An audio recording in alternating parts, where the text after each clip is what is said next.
नारळाचा भात ही माझ्या मम्मीची स्पेशल रेसिपी आहे. त्यासाठी लागणारं साहित्य आहे तूप, खोबरं किसून घेतलेलं आहे, गूळ बारीक चिरून घेतला आहे व खूप सारे ड्रायफ्रुट्स. हा बासमती तांदूळ मी 1.5 वाटी घेतलेला आहे. जायफळ किसून घेतलं आहे, तमालपत्र, लवंग, दालचिनी व थोडंसं लिंबू. हे बघा, जायफळ ह्यातलं सर्वात सिक्रेट इन्ग्रेडियंट आहे. पातेल्यामध्ये तूप व तेल गरम करून घेऊयात. त्यामध्ये टाकणार आहोत तमालपत्र, लवंग, दालचिनी व विलायचीचे 2 तुकडे. याला छान तेलामध्ये परतायचं आहे.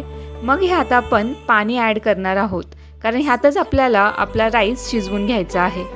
त्यामध्ये थोडंसं लिंबू पिळूयात व चवीनुसार मीठ ॲड करूयात. आपण बासमती तांदूळ 1.5 वाटी घेतलाय, त्याला स्वच्छ धुवून ह्या पाण्यामध्ये ॲड करूयात. 10 ते 12 मिनिट ह्या भाताला छान शिजवून घ्यायचा आहे. भात पूर्णपणे शिजवायचा नाही आहे. एका कढईमध्ये थोडंसं तूप आणि तेल टाकूयात.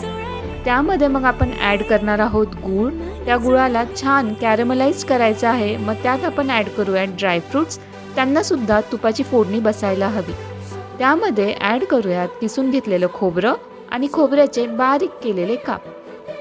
हे नारळाच्या सारणाप्रमाणे आपण छान परतून घेऊयात.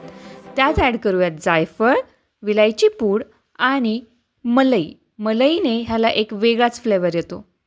हे सगळे पदार्थ मिक्स करून साईडला ठेवूयात.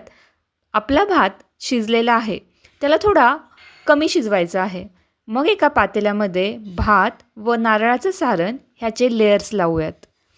त्यावर तुपाचा एक धार सोडायची आहे व झाकण ठेवून हे थोडा वेळ तव्यावरती गरम करायला ठेवूयात. मस्त मुरलेला नारळी भात खाण्यासाठी तयार आहे.